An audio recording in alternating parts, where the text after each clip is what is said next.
My name is Major General Eva Rostova. That's not a name my family ever learned to use. In the carefully curated photo albums that line the gleaming hallways of my parents' suburban home, there is an empty space where I'm supposed to be. To them, I was the daughter who ran away to join the army because she couldn't handle the real world. They set out amount to nothing. They were about to find out, on a global stage, just how wrong they were. But wait, before we dive into this story of family rejection and ultimate vindication, I need your help to keep this channel going. For us to continue bringing you stories like this every single day, your engagement is the only payment we ask for. It costs you nothing, just a single second, but for us, it makes all the difference. So stop everything right now and smash that like button hard. If you aren't part of our legion of stories yet, subscribe and hit the bell so you don't miss a thing. And so I know how far our stories are reaching, comment down below what city and state you're watching from. I want to get to know every single one of you. Done? Awesome! Now get ready.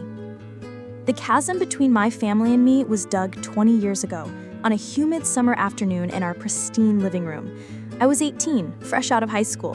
My brother, Alex, was home from his Ivy League college, already reeking of ambition and the expensive cologne he couldn't quite afford yet. I had gathered my parents and my brother, my heart pounding a nervous rhythm against my ribs. "I've made a decision about my future," I announced, my voice steadier than I felt. "I'm enlisting in the U.S. Army." The silence that followed was heavy and suffocating. My father, a man who built his career on the predictable, civilized returns of the stock market, stared at me as if I'd just confessed to a terrible crime. My mother, a woman who valued appearances above all else, let out a small, wounded gasp, her hand flying to her pearl necklace. Alex was the one who broke the silence. He laughed. It wasn't a kind laugh, it was a sharp, barking sound of disbelief and derision. "The army? Eva, be serious. Is this some kind of phase? You're going to throw your life away to get yelled at by some guy with a crew cut? What are you going to do, scrub toilets with a toothbrush for a government paycheck? This is what people do when they have no other options." "It's not about having no options, Alex," I said, clenching my fists at my sides. "It's about service. It's about having a purpose that's bigger than just making money." "Purpose?" Alex scoffed, swirling the ice in his glass of lemonade with a dismissive flick of his wrist. "My purpose is to build an empire on Wall Street. Your purpose will be to follow orders from some screaming sergeant in a desert somewhere." "We had such high hopes for you, Eva. A good college, law school maybe, a real career, not this." My father finally spoke, his voice tight with disappointment. "We didn't raise you to be government property, Eva. We raised you to be a leader, a professional. This is a dead end." They saw a failure to launch, a daughter choosing a path they considered messy, undignified, and beneath them, a path without stock options, corner offices, or social prestige. They didn't see the fire in me, the desperate need to test myself, to be part of something real and consequential. That day, I didn't just leave for basic training. I left a family that had already decided who I was supposed to be and mourned the fact that I refused to be her.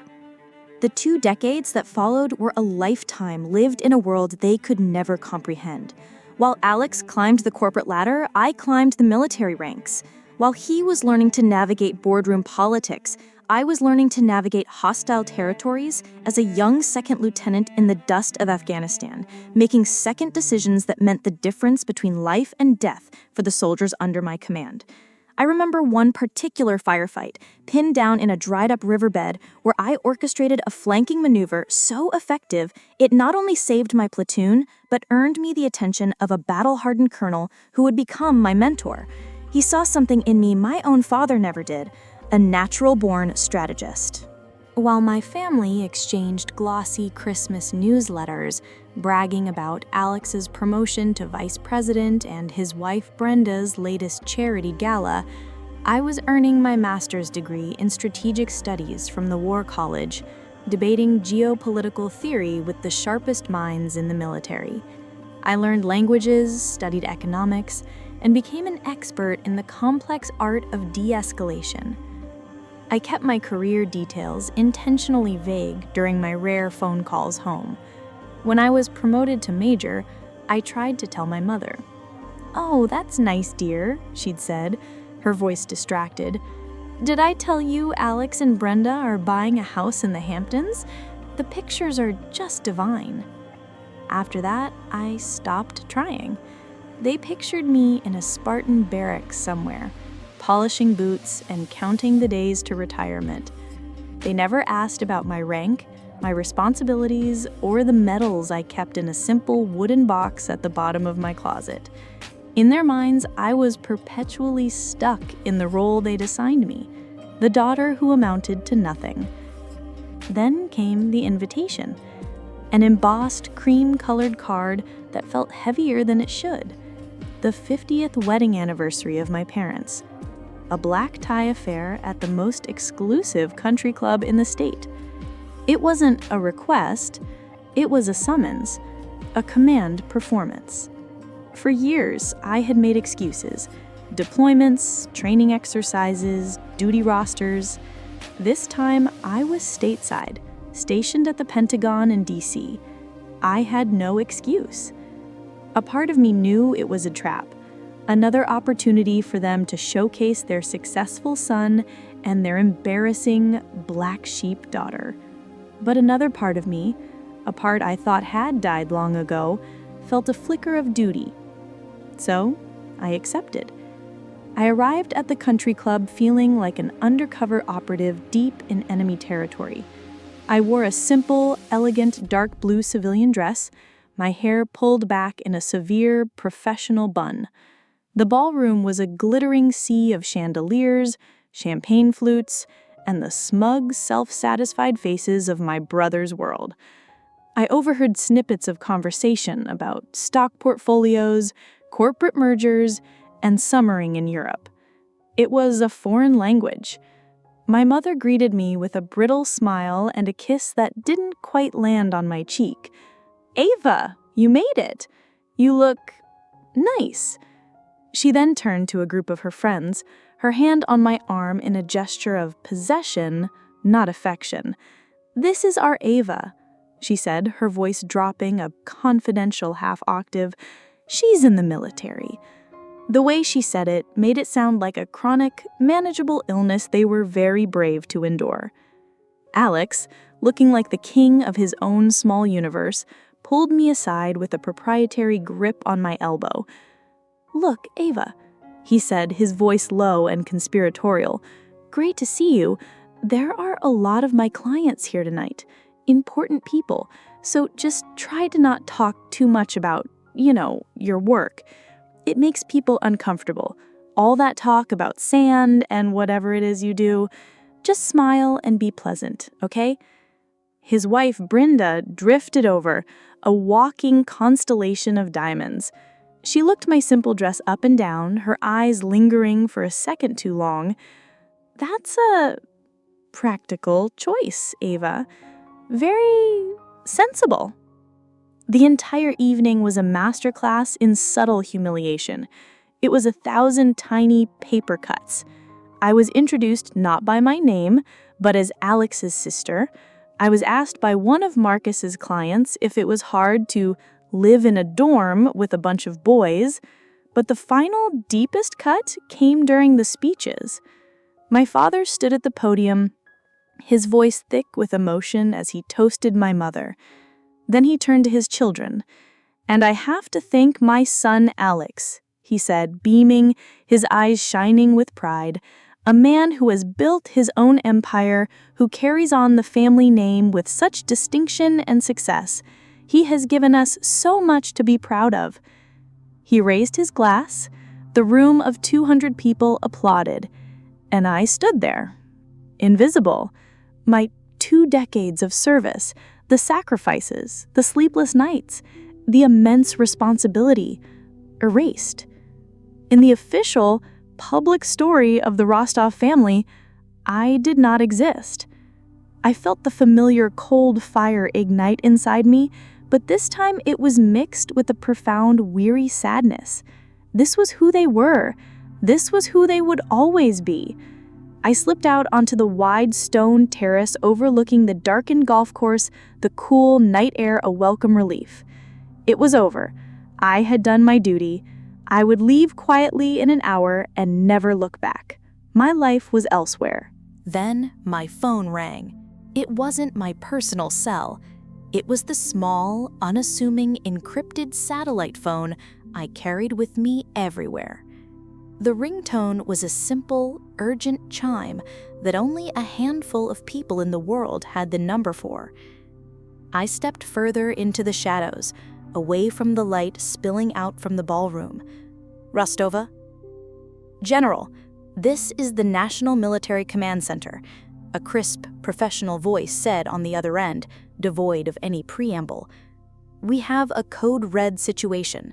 A U.S. surveillance satellite, vital to our intelligence in the South China Sea, has suffered a critical malfunction and gone dark.